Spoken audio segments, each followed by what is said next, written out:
देशभरातली राजकीय परिस्थिती पाहता एक थोडासा वेगळा तर्क तुमच्या समोर आवर्जून ठेवावा वाटतो. त्याचं कारण असं घडलं की भाऊ तोरसेकरांनी एक महाराष्ट्रातल्या राजकीय परिस्थितीवरती व्हिडिओ केला आणि त्यांनी असं एक प्रतिपादन केलं की संजय राऊतांना ज्या पद्धतीनं प्रसिद्धी दिल्या गेली, म्हणजे पत्रकारांनी काय केलं, राजकीय पक्षांनी काय केलं ती गोष्ट वेगळी, पण ईडीकडून त्यांना मोकळी दिली आणि त्यांनी जे हातवारे केले, भाषणं केले, वक्तव्य केले काही ना काहीतरी, आणि त्याची एक मोठी प्रसिद्धी झाली. हे करत असताना एखादा काहीतरी मोठं घडणार आहे त्याच्याकडून लक्ष विचलित करण्यासाठी केलं असा तो भाऊंचा तर्क आहे. म्हणजे त्या अनुमानाने महाराष्ट्रामध्ये काहीतरी राजकीय घडणार आहे. मी थोडंसं वेगळं, पण हे भारताच्या बाबतीमध्ये आणि असं काही म्हणजे काहीतरी वेगळं घडतंय म्हणजे समोर दाखवलं जाते आणि मागं काहीतरी घडणार आहे असं न म्हणता एकूण त्या सगळ्या ह्याच्यामध्ये महाराष्ट्राचा एक विषय असा येतोय की महाराष्ट्रातले 10 आमदार काँग्रेसचे प्रत्यक्ष त्या विश्वासदर्शक ठरावाच्या वेळेस गैरहजर होते आपल्या विधानसभेमध्ये. एकनाथ शिंदे सरकारांच्या विश्वासदर्शक ठरावाच्या वेळेसची गोष्ट आहे. आणि दुसरी घटना अशी घडली की अशोक चव्हाण आणि त्यांच्या भोवती एक संशयाचं असं सगळं वातावरण तयार झाले की हे कसे काँग्रेस सोडणार आहेत, ते सोडतील की नाही, काय प्रवेश करतील ती वेगळी गोष्ट. आणि अशा आरोपांचे नेहमीच सगळे खंडन करतात की ही अफवा आहे. त्यांनी पण ती केली, ते स्वाभाविक पण आहे. पण मला लक्ष वेधायचे थोडंसं वेगळं, एकूण भारताच्याच पातळीवरती पाहिल्याच्या नंतर काँग्रेसमध्ये एक मोठ्या प्रमाणामध्ये अस्वस्थता दिसते आणि ती अस्वस्थता भाजपनी आणली आहे, ईडीमुळे होती आहे, ही असं मला म्हणायचं नाही. माझा थोडासा मुद्दा वेगळा आहे. काँग्रेस ही सत्तेच्या टॉनिकवरती जगणारी अशी एक राजकीय संस्कृती आहे. त्याच्याशिवाय ते जगू शकत नाही. आणि जर त्यांच्या असं लक्षात आलं की हा नेता आपल्याला सत्ता मिळवून देऊ शकत नाही, तर त्या नेत्याला कशा पद्धतीनं बाजूला करायचं हे त्यांचं एक तंत्र आहे. अगदी यापूर्वी सुद्धा आपल्याकडे असं घडलेलं आहे की काँग्रेसनी सीताराम केसरी सारख्यांना कसं बाजूला हकललं, कारण की तो काही कामाचा नाही असं म्हणल्याच्या नंतर गांधी परिवाराला पण त्यांनी पुरेसा वेळ दिला. 1 नाही 2 निवडणुका झाल्या आणि गांधी परिवाराकडून आता काय आपल्याला फायदा होत नाही असं दिसल्यामुळे काँग्रेसमध्ये अस्वस्थता हा तो वेगळा मुद्दा आहे.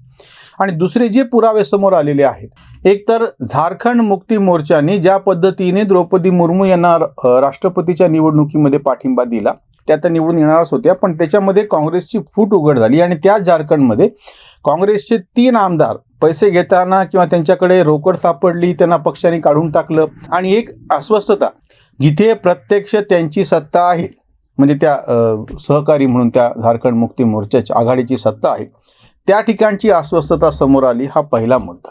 आता तुम्ही बाकीच्या राज्यांमध्ये बघा, हरियाणामध्ये विधान परिषदेच्या निवडणुकीमध्ये काँग्रेसचा उमेदवार पराभूत झाला, जसं महाराष्ट्रात झालेला होता. आणि म्हणूनही महाराष्ट्रातली एक अस्वस्थता समोर आलेली आहेच. हरियाणामध्ये समोर आलेली आहे, कारण की त्या ठिकाणी पण त्यांचा उमेदवार पराभूत झालेला आहे. आणि हे काँग्रेसमधून वरतून लादलेला उमेदवार आणि स्थानिकांची असलेली नाराजी. राजस्थानमध्ये ज्या पद्धतीने अजमेर शरीफच्या दर्गा आणि तिथले ते खादिम, त्या सगळ्यांवरती अस्वस्थता आणि त्या कन्हैयालालची हत्या, ह्याच्यामधून पण एक अस्वस्थता आहे. सचिन पायलट गट कसा नाराज आहे हे तर स्पष्टपणे आधीच कळलेलंच होतं. त्याच्यानंतर छत्तीसगडमध्ये सुद्धा भूपेश बघेल विरुद्ध सिंगदेव असं जे तिथलं राजकारण चालू आहे, त्यांनी राजीनामा कसा दिला, त्यांची कशी नाराजी आहे, असा एक मुद्दा समोर आलेला आहे. कर्नाटकमध्ये DK शिवकुमार यांच्या विरोधामध्ये नाराजी आहे, सिद्धरामय्या आणि DK शिवकुमार, त्यांचा एक मुद्दा. गुजरात काँग्रेसमध्ये तर प्रचंड प्रमाणामध्ये निवडणुकीच्या तोंडावरती आता डिसेंबरमध्ये निवडणूक होऊ घातलेली आहे आणि प्रचंड प्रमाणामध्ये उलथापालथ हार्दिक पटेलचं तर प्रकरण आपल्याला यापूर्वीच कळलेलं आहे. म्हणजे गुजरात, त्याच्यानंतर राजस्थान, त्याच्यानंतर मध्य प्रदेशमध्ये तर सत्तांतरच घडलेलं आहे. आता सध्या तर लगेच समोर आलेली कुठली घटना नाही, पण मध्य प्रदेशमधली अस्वस्थता लपून राहिली नाही. सचिन पायलट जसे राजस्थानमध्ये होते तसे इकडे ज्योतिरादित्य शिंदे निघून पण गेले, भाजपमध्ये राज्यसभेवरती गेले, मंत्री झाले, पण त्यांच्याशी सहानुभूतीदार असलेला बराच एक वर्ग अजूनही काँग्रेसमध्ये आहे जो नाराज आहे. छत्तीसगड, झारखंड, महाराष्ट्र आणि कर्नाटक म्हणजे 7 मोठी राज्य. अगदी 8वं राज्य अजून पंजाबचा जर विषय घेतला तर ते कसं आणि काय झालं आणि कशा पद्धतीने कॅप्टन अमरिंदर सिंग त्यांनी पक्ष सोडणे, दुसरा त्यांनी मुख्यमंत्री त्या ठिकाणी बसवणे आणि त्याचं काय सगळं झालं आपण बघतो आहोत. ह्या सगळ्या 7 ते 8 राज्यांमध्ये पाहिल्याच्या नंतर जे मी महाराष्ट्राची जोडू पाहतोय तो मुद्दा असा आहे, महाराष्ट्रातल्या काँग्रेसच्या शिवसेनेच्या खासदारांनी एक अतिशय वेगळी अशी केलेली चाल खेळलेली आहे लोकसभेमध्ये. त्यांनी लोकसभेच्या अध्यक्षाला पत्र दिलं, म्हणजे पक्षात फूट वगैरे काही नाही, तो मुद्दाच कोणी समोर आणलेला नाहीये. त्यांनी पत्र असं दिलं 19 पैकी 12 खासदारांनी बैठक घेऊन की आमचा गटनेता म्हणून आम्ही राहुल शेवाळे यांना निवडतो आहोत अरविंद सावंतांच्या जागी, आणि त्याला त्यांनी मान्यता दिली. भले नंतर ही केस मग आता सर्वोच्च न्यायालयात गेली, ती गोष्ट वेगळी. आता लक्षात घ्या, ही अतिशय कायद्याच्या दृष्टीनं फार हुशारीनं खेळलेली खेळी आहे. म्हणजे याच्यामध्ये कुठंच पक्षाला फूट म्हणलेली नाही, आम्हाला दुसऱ्या पक्षात जायचं म्हणलेलं नाहीये. बहुतांश खासदारांनी बैठक घेतली, याला बहुतांशाला फार महत्व आहे. उद्धव ठाकरेंच्या बाबतीमध्ये त्यांच्या विरोधात जाणारी बाब एक असे की त्यांच्या बाजूनं प्रत्यक्ष आमदार कमी होते, त्यामुळे त्या बैठकीमध्ये गटनेते पदावरून एकनाथ शिंदेला तुम्ही काढताय, हे कसं बरोबर ठरत नाही. आणि त्यांच्याकडे बहुतांश आमदार आहेत, तर त्यांनी कशी बैठक केली, जसं इथं खरं त्याच पद्धतीने लोकसभेमध्ये 12 खासदारांनी पत्र देऊन गटनेता बदलाची मागणी केली आणि ते लोकसभेच्या अध्यक्षांनी स्वीकारलं, सभापतींनी स्वीकारलं. आता मी काँग्रेसच्या मुद्द्यावर येतो. काँग्रेसचे 52 खासदार आहेत लोकसभेतले, राज्यसभेतले मोदायची गरज नाही. ह्या 52 पैकी 26, 27 किंवा 30 खासदारांनी जर पत्र दिलं की आम्ही गटनेता बदलतो, अधीर रंजन चौधरी हा सध्याचे गटनेते आहेत, हे यासाठी बदलतो आहोत की हे बदलल्याच्या नंतर किंवा स्वतः अगदी सोनिया गांधी सुद्धा, सोनिया गांधी पक्षप्रमुख आहेत, ही गोष्ट बरोबर आहे. त्यांच्या विरोधामध्ये पक्षाच्या पातळीवरती काही करण्याच्या पेक्षा लोकसभेच्या फ्लोअरवरती, मी राज्यसभा उल्लेख करत नाही, गटनेता बदलण्याच्या संदर्भामध्ये जर हालचाली केल्या तर त्याच्यातून एक संदेश पक्ष नेतृत्वाला मिळू शकतो आणि त्याच्या विरोधात काही करता येत नाही. फक्त त्यासाठी अर्ध्यापेक्षा जास्त खासदारांची बैठक घ्यावी लागेल. पक्षातली फूट नाहीये.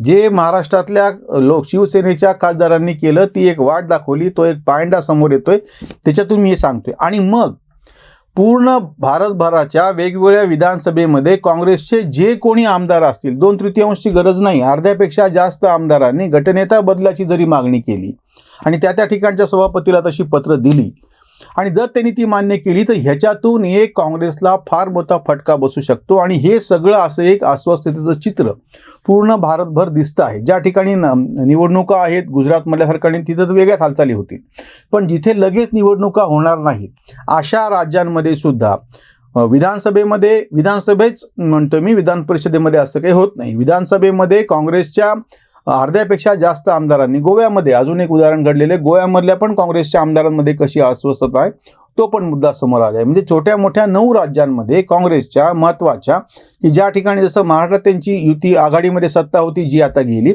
झारखंडमध्ये ते अजूनही सत्तेमध्ये आहे, तिथे डोलायमान परिस्थिती आहे, छत्तीसगडमध्ये सत्ता आहे तरी अस्वस्थता आहे, हरियाणामध्ये त्यांचे बऱ्यापैकी आमदार होते पण तरी त्यांचा एक उमेदवार तिथं पडलेला आहे, ती अस्वस्थता आहे, राजस्थानमध्ये तर त्यांची प्रत्यक्ष सत्ता आहे, अशोक गहलोतकडे पूर्णपणे नियंत्रण आहे, पण यापूर्वी त्या ठिकाणी बंड होऊन गेलेलं आहे. प्रत्यक्ष आता सध्या घडलेली घटना कुठली नाही, बाकीची जी अस्वस्थता आहे ती हिंदू मुस्लिम जो तणाव आहे त्याच्यामुळे आहे. म्हणजे भारतभरच्या काँग्रेसमधली एक अस्वस्थता, आणि ती महाराष्ट्राची अशी जुळती आहे की महाराष्ट्रामध्ये शरद पवारांच्या विरोधातला जो गट आहे, अशोक चव्हाण असो, पृथ्वीराज चव्हाण असो, पतंगराव कदमांचे चिरंजीव विश्वजित कदम असो किंवा अमित देशमुख असो, विलासरावचे चिरंजीव, हा सगळा जो शरद पवार विरोधी गट आहे. म्हणजे शरद पवार काँग्रेसमध्ये होते तेव्हाही हे सगळे विरोधात होते, शरद पवार काँग्रेसमधून बाहेर पडले तेव्हा विरोधात होते. बाळासाहेब थोरातांचा एक गट फक्त शरद पवारांच्या जो बाजूने काँग्रेसमधला तो जो वगळला तर मोठा गट असा आहे की जो शरद पवारांच्या विरोधात आहे. शरद पवारांच्या विरोधातला जो काँग्रेसचा गट आहे तो जर कुठल्या कारणानं आमचा गटनेता बदला असं जर म्हणाला तर एक त्याच्यातून वेगळी संभावना आहे. ते तसंच एकच जो खासदार आहे धानवरकर म्हणून काँग्रेसचा महाराष्ट्रातला, आणि त्यांना भारतभरच्या इतर खासदारांच्या सहकार्याने मिळून जर गटनेता बदलणे किंवा बाकीच्या जर काही हालचाली लोकसभेमध्ये केल्या तर त्याच्यातून एक वेगळा संदेश काँग्रेसच्या फुटीच्या दृष्टीने जाऊ शकतो. म्हणून आम्ही तो सगळं सांगतो आहोत की काँग्रेस संपूर्ण भारतामध्ये फुटीच्या दिशेनं कशी निघाली आहे. आणि त्याचं दुसरं एक कारण आहे की ह्याच्यामध्ये परत मी खुलासा करतो, भाजप ईडी हा मुद्दे नाही आहेत, असतील तर ते नंतरचा भाग आहे. पण जर आपल्याला नेतृत्व सत्ता मिळवून देऊ शकत नाही, पंजाबचं फार मोठं उदाहरण आणि सणसणीत थप्पड या सगळ्या नेत्यांच्या आकांक्षाला बसलेली आहे की ज्यांना सत्ताकांक्षा होती.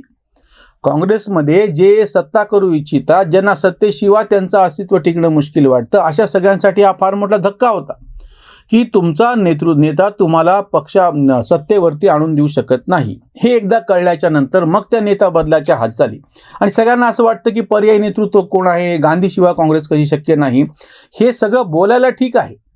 प्रत्यक्षामध्ये तुमचा सध्याचा जर नेता तुम्हाला सत्ता मिळवून देत नसेल तर तुम्हाला कुठल्याही परिस्थितीमध्ये तुमच्या सत्ताकांक्षेसाठी म्हणून दुसरा पर्याय तपासून पाहावा लागतो. दुसरा पर्याय काय समोर येईल, किती सक्षम असेल, म्हणून शिवसेनेच्याच पद्धतीने शिवसेनेचंच मॉडेल महाराष्ट्रातलं देशभरामधल्या काँग्रेसला पण ते लागू होऊ शकतं. तशा हालचाली अंदाजा दिसत आहेत. म्हणून तुम्हाला वेगळा तर्क मांडायचा आहे भाऊच्या व्हिडिओच्या नंतरचा, त्या पार्श्वभूमीवरती की काँग्रेसच्या गटनेता बदलायच्या हालचाली त्या लोकसभेमध्ये पण होऊ शकतात, त्या राज्यातल्या विधानसभेमध्ये पण होऊ शकतात. आणि त्याच्यातून किती आपल्याला प्रतिसाद मिळतो ते एकदा शोधल्याच्या नंतर मग ही काँग्रेस म्हणजे हे नेत्याला बाजूला करून दुसरा नेता कोणाने कसं बसवायचं ह्याच्या हालचाली सुरू होतील. सध्या तरी हा अंदाज आहे. बघूयात येत्या काळामध्ये याच्यावरती काय नवीन उलाढाल होती ते. सध्या इथेच थांबूयात.